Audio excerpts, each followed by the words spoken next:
예, 저도 아주 마음이 착잡합니다. 갑자기 또 그 스타모빌리티 김봉현 회장 그 수사를 담당하려 했었던 검사들이 뭐 룸사롱에서 접대를 받고 수사를 받을 것 같으니까 4명인가요? 동시에 뭐 핸드폰을 잃어버렸다든가 뭐 교체했던 그 사건도 떠오르고 그래서 좀 고위직에 계신 분들도 비슷한 행태를 하는 거 봐서는 참 가슴이 좀 착잡합니다.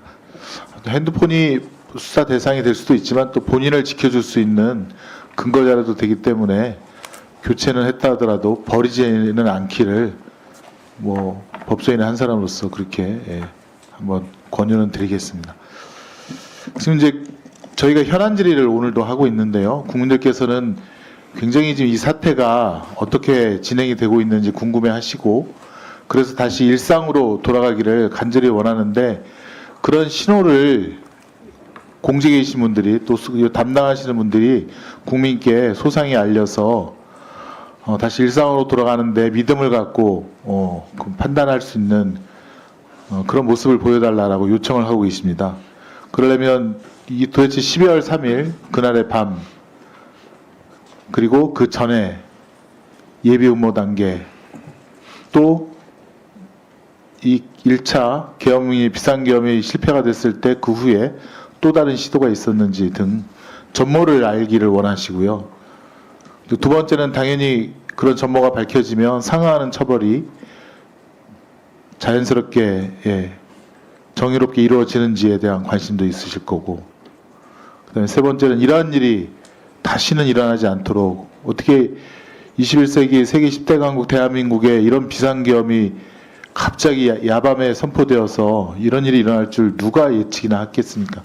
잊혀진 내란, 잊혀진 비상계엄이라고 생각했거늘 이런 것이 이루어진다는 것에 대해서 다시는 이게 일어나지 않았으면 좋겠다라는 국민의 열망이 굉장히 지금 가슴속에 있을 겁니다. 이 세 가지 관점을 갖고 오늘도 이 법사위에서 정말 최선봉에 있는 관계기관 책임자들께서 국민에게 어떤 안심을 드릴 수 있을지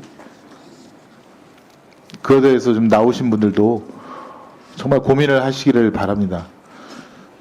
첫 번째는 이제 제가 법원행정처 사무처장님께 좀 질의를 하겠는데요. 뭐 1호 헌재 연구관이라고 하시는 이석연 전 법제처장께서도 이 윤석열의 비상계엄 내란 행위는 중대성, 명백성의 측면에서 정말 거의 이 재판관 전원일치 만장으로 탄핵되어야 되지 않느냐 그런 의견을 밝히셨고 박근혜 전 대통령은 윤석열에 비하면 세 발의 피다 이런 의견까지 피력하셨다는데 그만큼 무겁게 보고 계신다는 뜻입니다. 그 보수주의자라고 할 수 있는 이석연 전 법제처장도 그런 말씀을 하셨는데 처장님 아무튼 국민적 관심이 집중되고 있을 텐데요. 수명 재판관으로 두 분 이미선 정영식 두 분이 선정된 것도 부인하시는 겁니까? 아니면 그것도 답변을 못 하시는 겁니까? 그거는 이미 공보관이 설명을 한 부분입니다. 그럼 그건 오픈을 했고요. 수명 재판관, 즉 재판 준비를 위해서 여러 가지 사전 조율을 하시는 분 중에 한 분이 주심 재판관으로 될 가능성이 높은 거고, 그래서 거기에 정영식 재판관이 주심으로 됐다. 이거 자체가 왜 오픈이 안 되는 겁니까? 의원님, 떳떳하게 이걸 얘기를 못 하는 겁니까? 의원님, 지금 재판소에서는 주심 공표는 하지 않는 것을 방침이라고 말씀하셨습니다. 그러니까 그 이유가 뭐냐고요. 그 이유는 지금 벌써 국민 여러분께서 납득하실 수 있는 아까 말했지만 박근혜 전 대통령은 세 발의 피인데 그때는 강일원 주심이라고 떳떳하게 밝히고 생중계까지 하면서 강일원 주심이 당시에는 예리하게 박근혜 대통령 측 변호인단에다가 질의도 하고 그런 모습을 보여주지 않았습니까? 근데 왜 지금은 중대성과 명백성 면에서 훨씬 더 큰 윤석열 12.3 내란에 대해서는 중계도 거부하고 주심도 못 알아주겠다고 하고 혹시 이것 때문이 아닌가라고 지금 SNS에서 돌고 있는 사진이 있습니다. 한번 보여주실까요? 관계도인데요. 보신 적 있습니까? 예, 지금 보고 있습니다. 요 사실은 다 맞죠?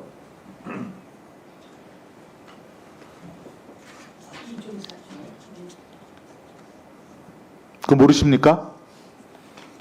지금 박선영 장관급 진실화위원장은 자유선진당 국회의원도 하셨고요. 그다음에 보수의 아이콘이기도 하고, 그다음에 정광훈 목사 집회에 또 나가서 문재인 퇴진 국민대회에 참석해서 문재인 정권은 국민을 갉아먹는 기생충 정권이다라고 발언도 하고 그랬는데, 이런 위원장을 왜 탄핵 소추안표가 하루 전에 장관으로 임명합니까? 말이 안 되지 않습니까? 예? 공익을 위해서 성남FC 두산과의 어떤 공익적인 그 기부를 받은 이재명 대표의 행위에 대해서는 그 범죄라고 하면서 수사하고 기소하고 그렇게 괴롭히는데, 이거는 탄핵 표결을 바로 앞둔, 그다음에 헌법재판소에서 당연히 탄핵 심판이 진행될 걸 알면서 처형을 장관급으로 임명한다?